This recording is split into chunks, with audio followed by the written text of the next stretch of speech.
Hello guys, so mag-update tayong muli stock play and ano ba yan? So Friday. Mas makikita natin ngayon sa weekly chart kung ano na yung pwede nating pagbasihan based sa closing sa weekly.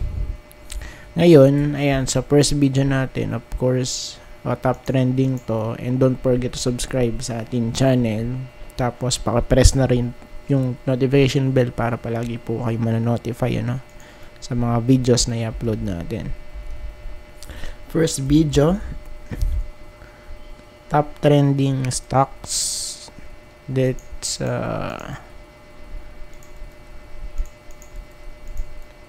do it guys. Ayan, unahin natin yung FCG.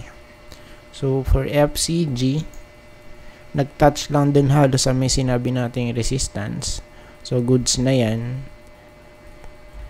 Pero tignan pa rin natin baka kasi may follow through pa to So pwede pang pumanik hanggang dito, yung 0.95 Yung closing niya 0.92. Yes, overbought, pero yun nga. So still pwede pa rin yung mag-extend guys, and let's see na lang sa lower time frame para mas ma-identify natin kung ano yung pwede pang mangyari sa daily chart. So kanina nagrally na siya, overbought, pero I think pwede pa rin ito mag-rally. So just in case, so minimum target ay sa may green box na to 0.95, somewhere here. Okay, and kung titignan natin, so dun nga yung possible guys, or 0.96 to 0.97. ayan, so tingnan na lang natin and sa may price price action, and same sa kanya structure guys, solid to guys,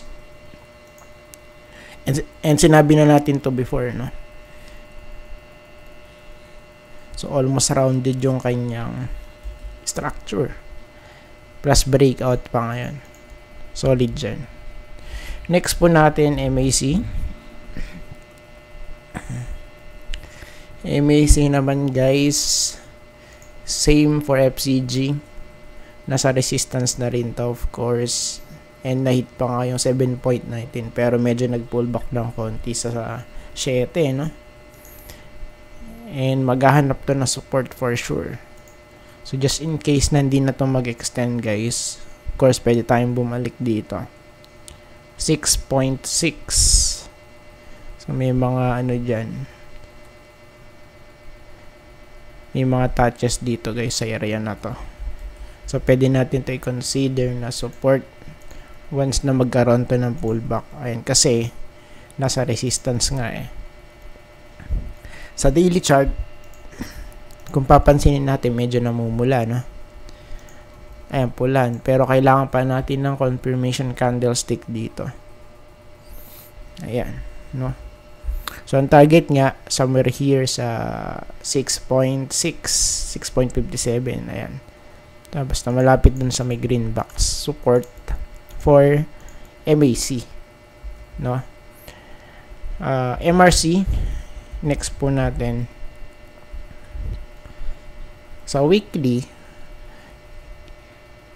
So i-check natin, nag-close naman pero still nasa resistance pa din kaya let's see guys, medyo still alanganin pa rin yung kanyang itsura.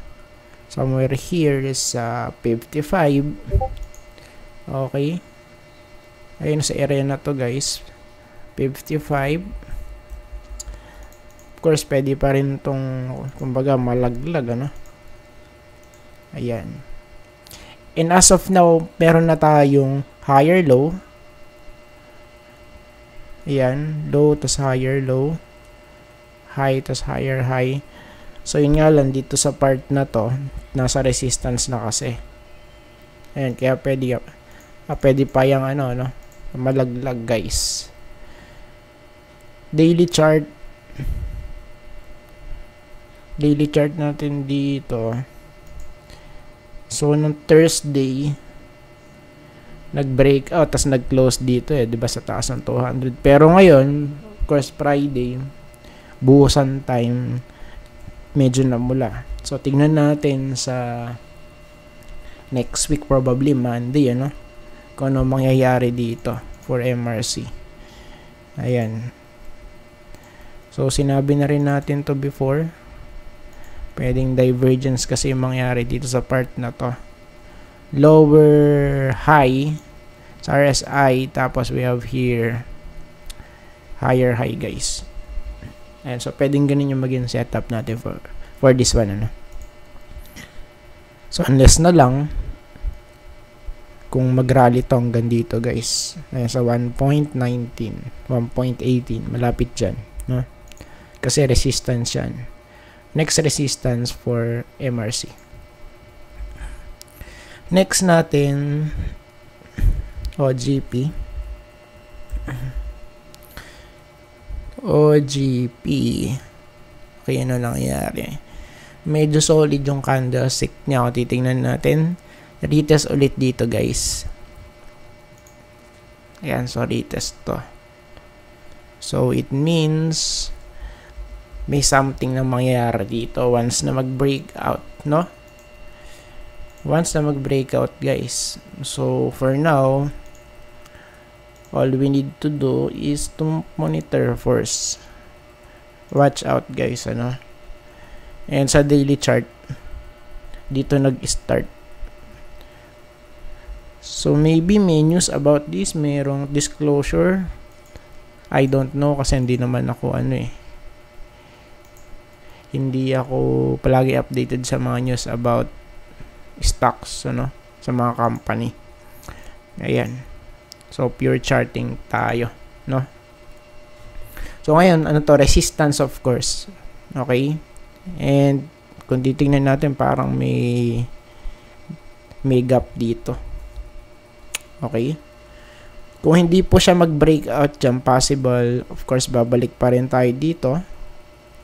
Somewhere here, malapit sa 15, ano? And yung close niya, dun nga sa resistance, 15.5. So, pagka hindi, so sa malamang, sa area na to. Or, somewhere here sa area na to, guys. Dito, no? 15.15. So, pwede dyan. Ayan, no? Next, MEG. Sabaw-sabaw. Ano nangyari? Ayan. Nag-close dito sa weekly. Malapit dun sa may resistance. Okay. So, kung titignan natin. So, actually, medyo hindi balance yung chart na to eh. No? Ayan, no? Okay. Tas biglang umangat. So, it means, para maging balance yan, kailangan natin ng pullback, ano? Maybe dito sa area na to, 2.18 or somewhere here sa 2.1. Then, rebalance lang, then push ulit, then breakout, no? Ayan. So, for now, just in case lang na talaga mag-breakout to, since malapit nga dun sa may resistance, pwedeng ano to, mahit hanggang dito, guys. 2.48, no? So, eto na yung possible next stop natin for MEG. Somewhere here. Sa area na to. Ayan, no? Sa daily chart, check natin. Daily chart, nag-rally. Maybe, bearish. Wait lang. So, tingnan natin. Lower high dito kasi, no? Lower high, tapos dito naman higher high. So, tingnan natin kung magte-take effect tong possible divergence niya, no? Ayan, sa daily time frame. Let's see, guys. Ayan. Next, of course, last but not the least, dito. So, kahapon, medyo pangit yung nag-i-itsura. So, ngayon, tingnan natin. Sa weekly muna tayo. So, sa weekly, medyo nagkaroon naman na ng week dito. Probably, baka mahilot pa to sa next week at bumalik dito sa may support. Ayan. Pero kasi, once na hindi mag-hold dyan dito, medyo malakas ang ano niyan. Malakas ang effect niyan because kung titingnan natin, pwede na malaglag dito yan sa 1.3, ano? Okay, para ma-hit yan, so kailangan natin ng at least syempre mag-move tayo ng konti. Negative 29%. Based dun sa may current price niya ngayon, closing price, no? Pagka nag-negative 29 yan, or kung mag-round off tayo at negative 30, may hit na yung 1.19 na price. Yung closing niya sa 1.71, ano? Check natin dito sa daily chart. 1.71 kasi. Ayan. So, yun nga lang, dito sa daily chart, oversold na siya. Of course, pag gaganyan, bounce play ang kailangan muna natin. Ayan. And after nung of course, nung bounce play, saka pa lang natin malalaman kung siya ba ay mag-extend papunta nun sa 1.19, ano? Ayan, tignan natin. So, pagka bounce play kasi na to, pwedeng bumalik dito sa loob ng green box, Diyan, ano? Ayan. So, I think tapos na po tayo para sa first video, guys. Maraming salamat po sa panonood. See you po sa next video. Bye-bye and God bless.